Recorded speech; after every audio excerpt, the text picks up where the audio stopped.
I'm not reading this one to you. I'm reading pages copied from this book. And your job is going to be, we're going to find yellow flagging on trees, and somewhere near the yellow flagging are the pages of the story. So as we hike, we're going to find the pages of the story to read. The question, where are the night animals? Where are they in the daytime? And we're going to talk about that. And I want you to think about why maybe some animals are nocturnal. And the story, the book will explain several theories as to why animals are nocturnal.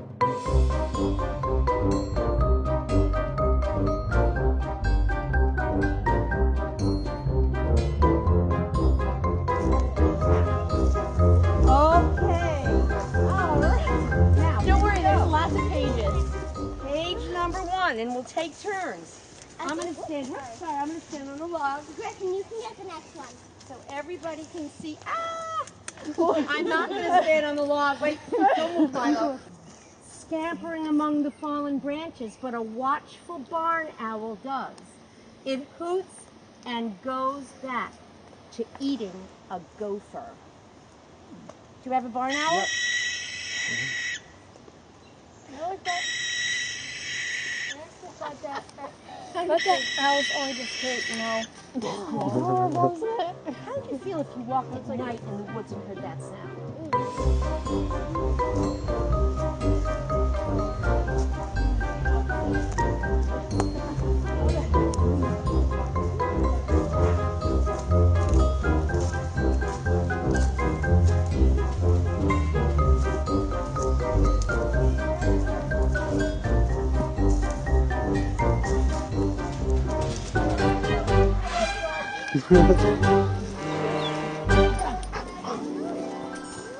Mackenzie's gone. Mackenzie's going to find our place. Right up there. Good job. And who are you, puppy? Up. All right. Mackenzie gets the next. Here we go. All righty. Next page. Now I can stand on this. Whoa. Safely. All right. So we've already met a coyote, a skunk. What else did we meet? Barn owls. The sound of the owl startles an opossum munching berries. She and her babies duck into the underbrush.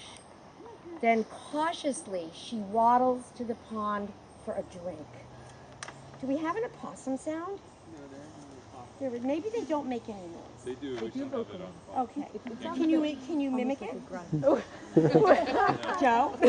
No? Okay. I feel like a barking grunt. In the muddy water, a raccoon feels around for crayfish and snails. Above, a male tree frog calls to a female tree frog. Cracket, cracket. Now a tree frog, there are many kinds of tree frogs.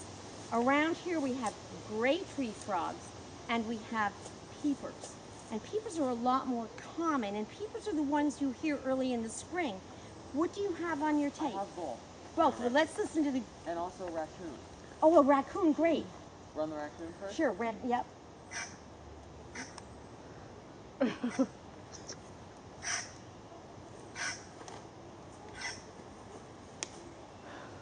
now how about the gray tree frog?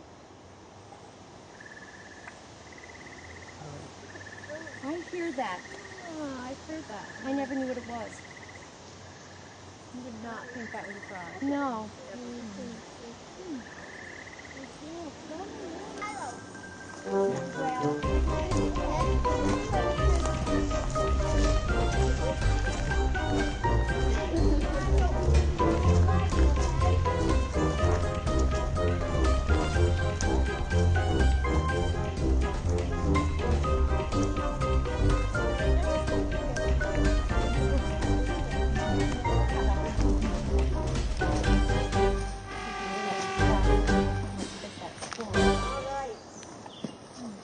Okay, here we So this is a new animal.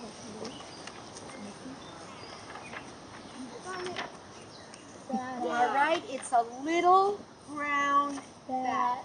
A shadow passes over the frog. A little brown bat dips and dives to snatch moths and mosquitoes from the air. By dawn, it has eaten 1/4 of its weight in insects. Now, let's do some math. If I weighed 100 pounds, all right, I'm going to make this harder. You didn't even wait. And I was hunting 2 nights. 50. All right, let's make it harder. 75. You guys are so good with the mental math. And you're so good anticipating my question.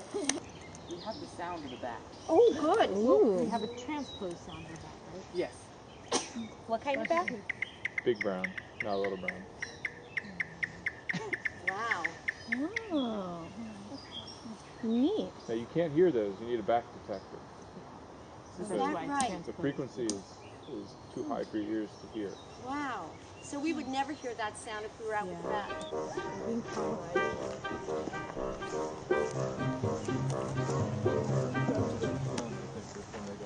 Yeah. When we were away for Yeah. All right, now, page 4. Some animals are more active during the day, and they are called, what's the word? Diurnal. Animals more active at night are called nocturnal. They have adapted to life in the dark. We never see most of these animals. They are hiding during the day when we are awake. So, here's a question. Where do the animals spend their days? What about an opossum? Where do the opossums hang out during the day? Again, they're sort of like raccoons. They've really adapted well to being more in the city. They will use a shed, they will use a garage, they'll use an old den. Where do coyotes hang out during the day? Coyotes do. They make a den. They use a den when they have their pups. But once, Jonathan, once the pups have grown and the pups leave, coyotes will often just sleep anywhere outside during the day. They will often use a badger den. Sometimes they'll use a woodchuck den. So that's where they are during the day. Okay, are we ready to go? Yes. Okay. Well, you know what, Jonathan? We could go that way.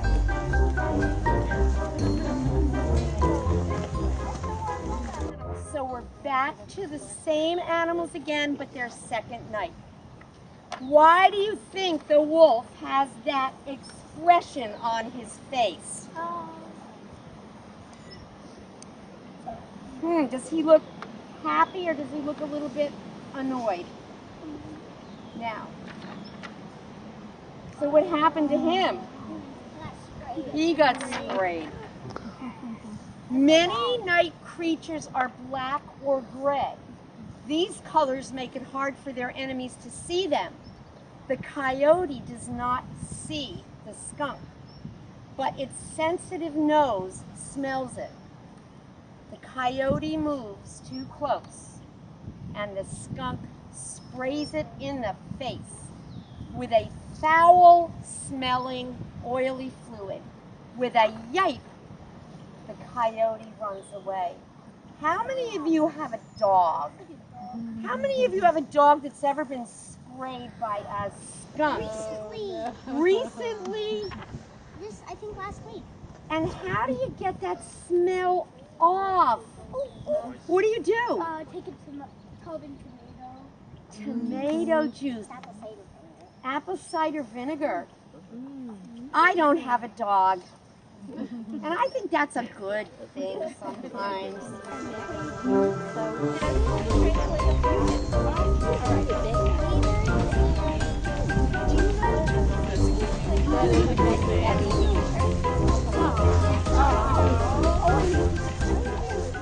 You ready? Okay, now we have the barn owl again. You're going to learn something interesting about a barn owl, and this is something I never knew, and I learned it when I read this book. The harvest mice in the grass ignore the sharp odor. Whose sharp odor was that? The skunk. They scurry about looking for seeds. Their whiskers and fur help them feel their way in the dark. Their shrill squeaks to each other are hard for humans to hear, but not for the barn owl, who is wide awake and listening. The owl swoops down from its perch. Like all barn owls, one of its ears is lower than the other. How about our ears? Are our ears symmetrical? Yeah, but the barn owl has its ears that are placed differently on its head, and it helps them to hear better. Okay, we have a little ways to go. We're going to go into the woods once we get around this corner. And down the hill, we're going to be in the woods.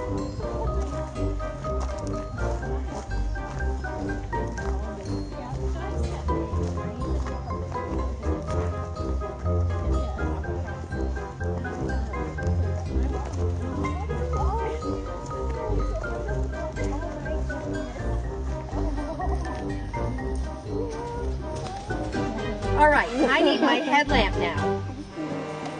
Okay, you ready, guys? Milo, Griffin, Jonathan. All right. Now we have the possum again. The opossum family is feasting on the grapes. Opossums cannot move quickly to escape their enemies, such as coyotes. They must look for food while under the cover of darkness. Now that's a little puzzling to me because the coyotes are also nocturnal. So possums are slow, but they have to be very quiet. And they have to be very careful about getting their food. An anxious baby opossum sees the owl and tumbles from its mother's back. It lands beside the pond unhurt and climbs back up for safety. Does anybody know one thing that opossums do to protect themselves? They do something kind of funny. What do they do? Play dead. They play dead. They just stop moving and they play How dead. pretty. I love this. This is a tulip tree, and it's got a very interesting leaf. Look how pretty. So there's the leaf of the tulip tree. They're so pretty, and you'd never see them because they're so high up in the tree. Did you see it? So cool.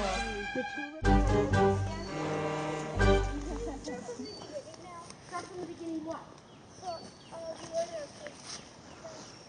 well, let's listen to the page first, and then we'll worry about the order of kids. We didn't paint here, did we, Lena? No. I don't think we painted here. No, we didn't. Okay. Headlamp. Uprooted. That's one of our spelling words. Uprooted? Yes, that's Cool. because uprooted. Yeah, that's one of mine. The raccoon comes to the pond every night. Many nocturnal animals are creatures of habit. What does it mean if you're a creature of habit? What does that mean? What do we think? They're creatures of habit. Who wants to guess what that might mean? What do you think, Jonathan? They have a lot of habits. They have habits, and they stick with those habits. They visit the same spots every night, and that makes it easier for them to travel in the dark. The raccoon snatches a crayfish from the pond, and it dashes off with its meal through some reeds. So if you saw a raccoon at a pond some night, chances are really good that if you went back to that pond, you'd see the raccoon again. Anyone see yellow flagging right here? Oh, I do. Yes.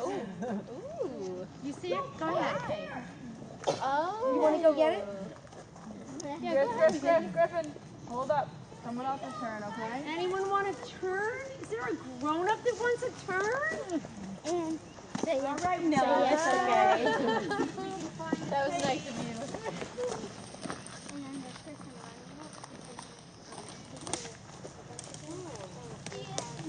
All right. Good job. gonna get it. All righty. Ready, guys? Jonathan and Griffin and Milo. All right, we're back to the tree frog, and there's the raccoon. The tree frog leaps out of the reeds and lands on an oak tree. The small frog is an amphibian.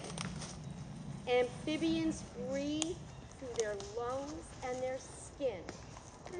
If they were active during the day, the hot sun would dry out their skin and they would die. Night air is cooler and moister. Is your dad working tonight? Is he? That's right. Papa home? I think that. No, you don't. No, you don't. Right here. There, you got it. That was pretty tricky. All righty.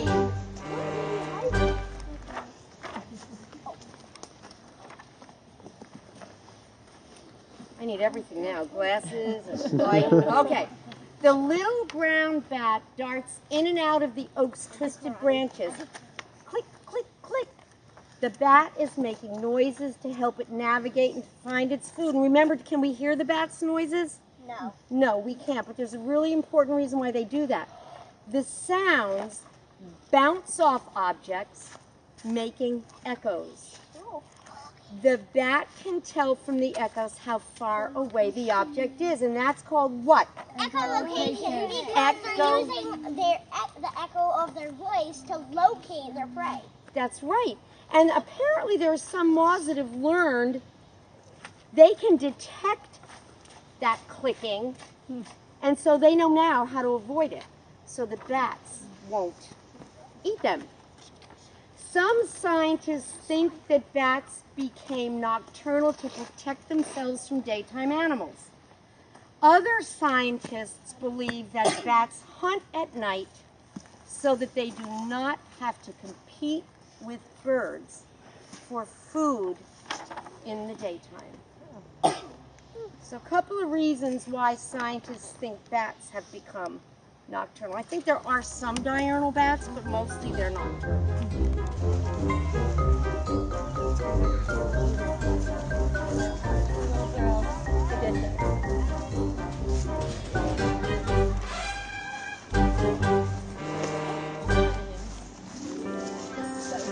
Probably when we're leaving and going back to our cars, the moon's going to come up. It's very full right now.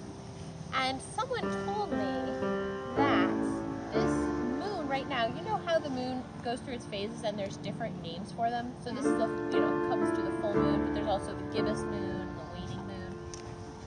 There's a nickname for the moon right now. It's called either the honey moon, because it tends to be more yellow, like honey, or a strawberry, I know, doesn't it sound funny? Or a strawberry moon.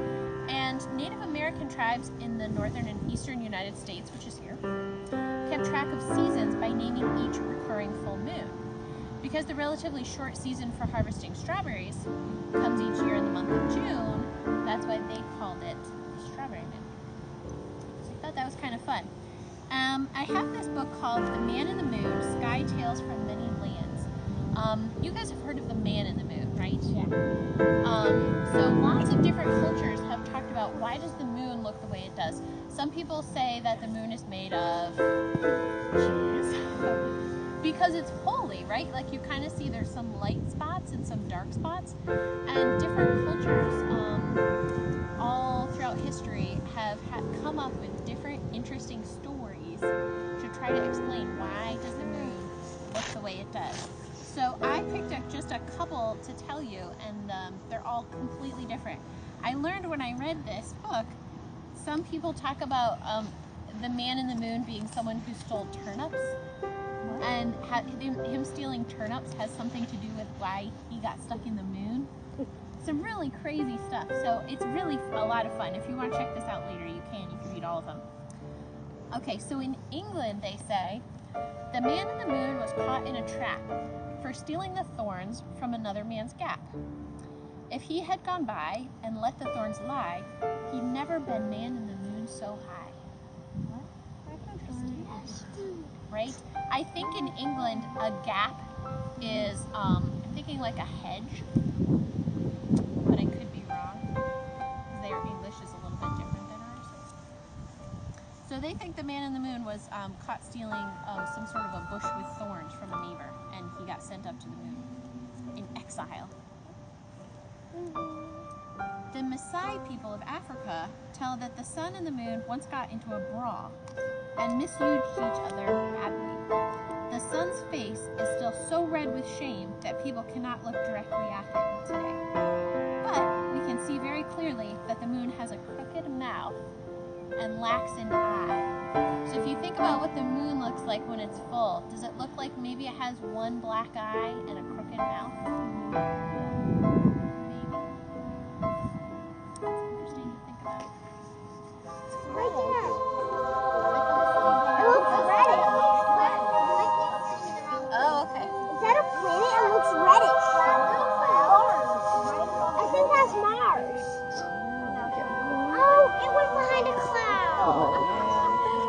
I thought it was Mars. Good eyes, you guys. That's Jupiter.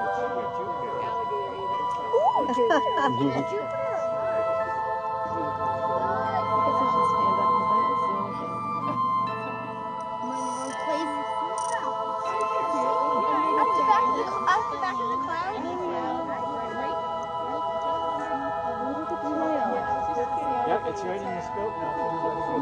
Man, oh, Mars is usually Mars. There's another